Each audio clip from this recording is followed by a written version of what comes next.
আজকের এই ভিডিওটি হচ্ছে সেই সব মানুষগুলোর জন্য যারা স্ত্রীর সাথে ঝগড়া বিবাদ করে বলে যে তোরা আমি রাখবো না, তোরা আমি ছেড়ে দেবো। এখন স্ত্রীও বলে যে তোর বাত আমি খামো না, আমি আমার বাপের বাড়ি চলে যাবো। আজকের এই ভিডিওটি হচ্ছে তাদের জন্য। কথাগুলো একটু মন দিয়ে শুনেন, এটা আপনাদের কাজে লাগবে। নোয়াখালীর এক ভদ্রলোক সে রাগারাগি করে কি করছে, তার স্ত্রীকে ছেড়ে দিছে। ছেড়ে দেওয়ার পরে সে চিন্তা করলো আমার স্ত্রীকে আমি ছেড়ে দেওয়া উচিত হয়নি। ছোট্ট দুই একটা কথার বিনিময় কেন তার সাথে আমি বার্গেনিং করলাম, কেন তাকে আমি ছেড়ে দিলাম। পরবর্তীতে সে কি করছে, সে গাজীপুরে শ্রীপুরে একটা মসজিদের ইমাম সাহেবের কাছে তার স্ত্রীকে নিয়ে গেছে।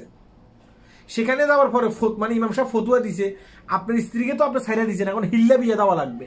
কারণ মুসলিম আইন অনুসারে স্ত্রীকে ছাইরা দিলে হিল্লা বিবাহ দেওয়া লাগে।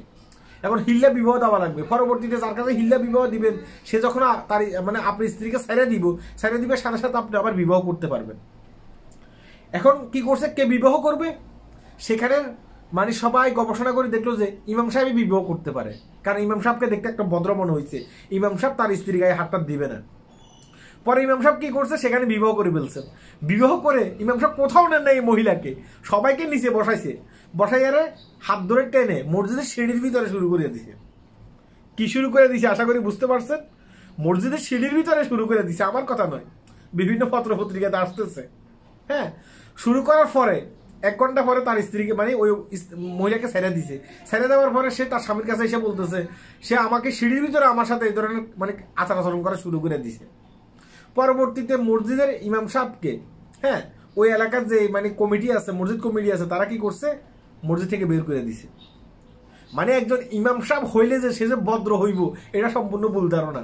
আমাদের সমাজের অনেক মানুষের চিন্তা ভাবনা করে যে এই লোকটা দাঁড়িয়ে আছে, এই লোকটার মাথার টাকা টুপি আছে, সবসময় সুবহানাল্লাহ বলে, মনে হয় যে লোকটা ভালো হইব না।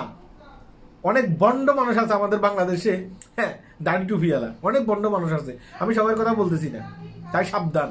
হ্যাঁ, এই ইমাম সাহেবেরা ঠিক আছে, সবাই না, কিছু কিছু কি বলবো, এই যে মাদ্রাসা যে বলৎকারের শিকার হয় অনেক ছেলেফেলেরা আছে, এই ইমাম সাহেবদের ইয়াতে শিকার হয়, তাদের দ্বারা শিকার হয়। এই আবার দেখা গেছে কি মুয়াজ্জমদের দ্বারা শিকার হয়। তাই আমি সবাইকে বলতেছি না, কিন্তু কিছু কিছু আছে। হ্যাঁ, তো সবাইকে ভালো মনে করার কোনো কারণ নেই, বুঝতে পেরেছেন। পত্রিকাতে যাই দেখে আসেন। হ্যাঁ, তুই একজন মানুষ, তোর কাছে আইছে সহযোগিতার জন্য, তুই বিয়ে করছিস ভালো কথা, তার গায়ে তো হাতও না দিতে পারতি, তুই তাকে নিয়ে কেন সহবাস করলি, তাও মসজিদের সিঁড়ির ভিতরে কামটা সারাই ফেলাইলি।